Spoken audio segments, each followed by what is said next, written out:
DRAGSTARS on PlayStation 1 is a mental and physical test of endurance for anyone that plays it. I wanted to take a step back from the fighting game reviews and the YouTuber diss tracks for a second to talk about a game that had managed to elude me since childhood. I was only reminded by it because I watched a video from my favourite YouTuber, Square-Eyed Jack, who talked about it and actually analysed the game quite deeply. He also revealed that him and I had a very similar childhood experience with the title. Playing it when we were young, not exactly understanding why we couldn't beat the thing because the game itself is fucking bullshit, putting it down and then playing it 9 or 10 years later, or at least in my situation that's how long, only to find out it is just as bad as it used to be. Not only is the fact that we're both Australian, we both had the exact in terms of experience, but he's also talked about many games that I have in my collection from Midas, including but not limited to The Seed Warzone, Fighting Fury, and Kotobuki Grand Prix. It's a small world.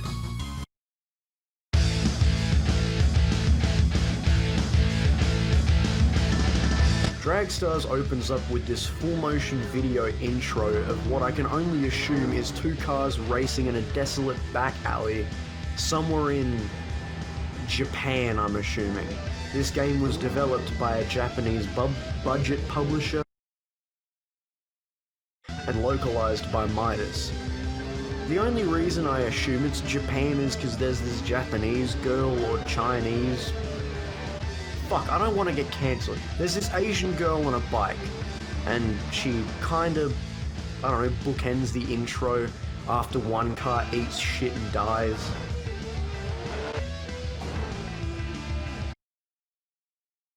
One thing that always surprised me about this game is that there was no free race mode. Hello, yes, this is quality content creator, it's your boy, and I'm just butting in real quick to say, I don't wear glasses, but I probably should, because somehow I missed the fact that there actually is a free play mode of sorts called Quick Race. I haven't played it, I'm not gonna go back and play it, and I don't know if it's a two-player only mode. I know there is two-player modes in this game, but personally I don't have anyone who wants to play it with me. That's not exactly, like, that's a smart thing. Excuse the fact that it sounds like I'm, recording this in a tin can. Again, your boy quality content creator filming this on the fucking toilet. Yeah, so just ignore that I said that. Anyway, back to the video, my guy.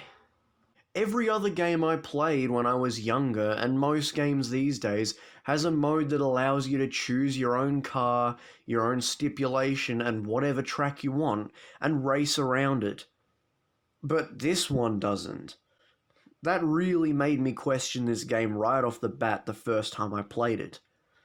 Don't get me wrong, I knew what drag racing was. It's not like I was going into this game blind. When I was young, I was a massive fan of cars, and I frequently watched racing like rally racing, V8 supercars, NASCAR, and yes, drag racing. So it's not that I was unaware of the type of racing we were getting into. I just didn't know that it didn't adapt to video games very well back then. There are certain sports that do adapt well into gaming. Drag racing is just not one of them. Sure, watching someone race as fast as possible down a quarter mile in real life is very exhilarating stuff, but in video game form it's nothing more than holding the acceleration button and trying not to lose it.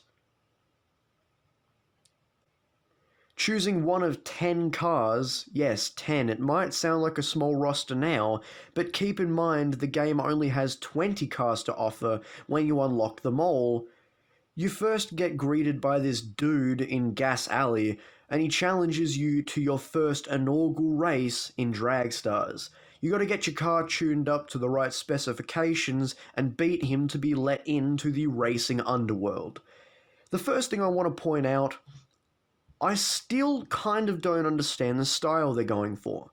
Back when I first played this, I wasn't really an anime fan. I mean, I'd watched Crush Gear Turbo like 700 times at that point, but I really wasn't too aware of the kind of game they were going for. It's clear to me now they're trying to do an Initial D-styled thing where it's an RPG racing game with anime-style characters, but they don't look cartoony and pretty enough to be anime, and they don't look fucking weebish enough to not be. I'm a massive weeb now, so I'm totally fine with this anime style, but back then I didn't know what the fuck this even was.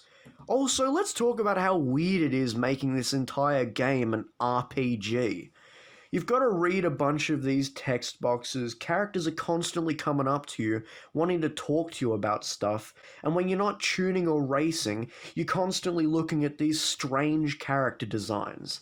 Again, fine with this game design now, just don't understand why they chose it for this game, and when I was a kid it confused the fuck out of me, because it was either playing this or Speed Freaks. I don't know which one I'd rather be fucking playing. Neither of them. I'd rather be playing better games. I gotta be honest, the graphics in this game actually aren't that bad. Yes, Square-Eyed Jack already made the joke about the camera clipping outside of the level, but I gotta say that if you can overlook that, the cars and the areas you race in look relatively nice. Other than the jagged, weird, pointy texture edges that you see, I mean, what the fuck is that? But that's more a PS1 problem than it is a DRAGSTARS problem.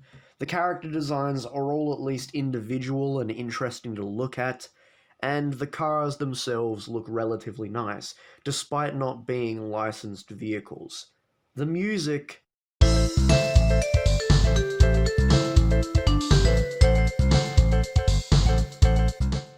is a different story.